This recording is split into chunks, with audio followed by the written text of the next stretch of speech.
Let's find out how the new Intel 10th Gen 8-core i7-10875H compares against the older 9th Gen 8-core i9-9880H and see what the performance differences are. They aren't quite what I was expecting. These are the key spec differences between these processors. They're spec'd quite similarly despite the i7 and i9 branding. Both are 8-core 16-thread parts, they've got the same amount of cache and same base clock speed. The single-core turbo boost speed of the 10th Gen chip is a bit higher, and the 10th Gen also makes use of faster DDR4 2933 memory. The laptops I'm testing with are the MSI P65 Creator for the i9-9880H and the Gigabyte Aero 17 for the i7-10875H. There's a bit of a size difference, so the Aero may run a bit cooler. I've also limited both to a 45W TDP in Intel XTU, the stock power limit for each of these CPUs. Starting off with Cinebench R20, I've got the older 9th Gen 9880H up the top and the newer 10th Gen 10875H down below. The 10th Gen chip had a 7.5% higher single core score, which makes sense as it can clock higher there. However, I didn't expect the multi-core score to be lower. It's not much of a difference though. The 9th Gen processor is just scoring 1% faster than the newer 10th Gen, so kind of margin of error stuff and effectively the same. I've also got some older Cinebench R15 results for those that still use it. The single core score from the 10875H had a similar 7.5% higher score, but again the multi-core score from the older 9th Gen processor was scoring 2.7% higher this time. Handbrake was used to convert a 4K video file to 1080p, then a separate 1080p file to 720p. In this test, the 9880H was a little ahead in both instances.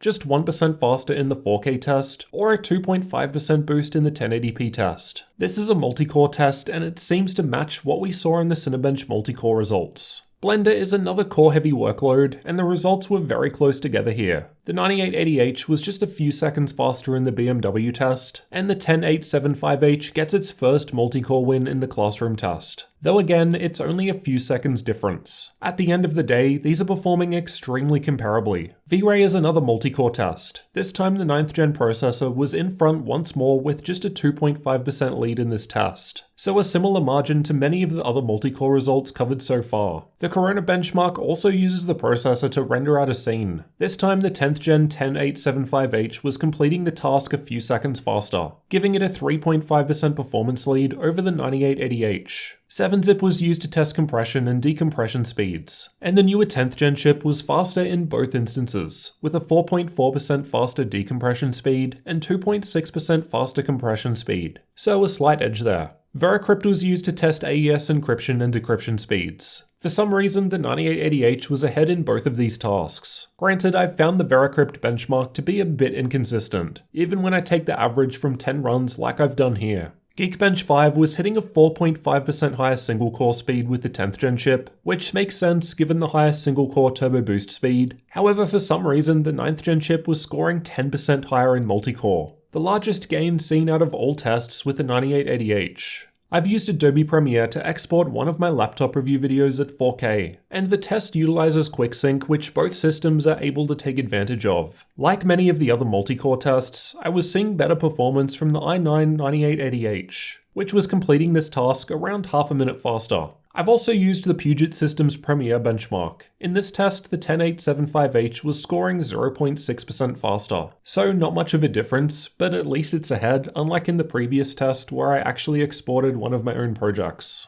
Adobe Warp Stabilizer uses a single core to smooth out a clip, so as a less core-heavy workload, the 10th Gen i7 was completing the task a few seconds faster, giving it a 1.3% lead in this test. On the other hand, the Photoshop benchmark from Puget Systems was scoring higher on the older 9th Gen i9 processor. I had the discrete NVIDIA GPU disabled for this test, so we should only be looking at CPU differences. These are the differences between the Intel 10th Gen i7-10875H and the Intel i9-9880H when both are capped to the stock 45W power limit. I thought the results were quite interesting. As expected, all of the single-core results were ahead on the 10th Gen processor, which makes sense as it has a higher single-core turbo boost speed. I didn't expect the 9880H to come out ahead in most of the multi-core tests though. Although the 10875H has a higher all-core turbo boost speed, with a 45W power limit, it's unlikely these speeds are actually being hit anyway. Once you average things out, there's not too much difference at all, but still I was expecting the 10875H to come out more ahead than this. When we look at the total system power draw from the wall while running the Blender benchmark, the 9880H was using about 5 watts more than the 10875H. So it would appear that the 10th gen system may be a little more efficient. Keep in mind that this multi-core heavy test was performing almost the same on either CPU. However, there would also be some differences due to the laptops themselves being different too. When we look at the clock speed differences in this same test, they're very close together. However, the 10th gen chip was just slightly faster, despite also using less power. I've added the temperature differences because people would riot in the streets if I didn't. However, these are far less comparable as the 9880H was in a smaller 15-inch chassis, while the 10875H was in a larger 17-inch one. And it also ran the fans much louder as well. So yeah, not too fair of a comparison here. Unfortunately, there are no gaming results at this time, as the MSI P65 had a 2070 Max-Q, while the Aero 17 had a 2070 Super Max-Q, so I wasn't able to fairly compare games. No undervolting was done in the previous tests. Many 10th gen laptops seem to have this locked, and this was the case with the Aero 17. I'm guessing this has been done to mitigate the plundervolt vulnerability, so technically we could also squeeze out some extra performance from the 9880H by undervolting it. Some 10th gen laptops do support undervolting like the GS66, but yeah, if you plan on doing that with 10th gen, just do some research in advance to see if it's possible. Prices are a little hard to compare, both because there aren't a wide selection of 9880H laptops, and because 10875H laptops are still launching.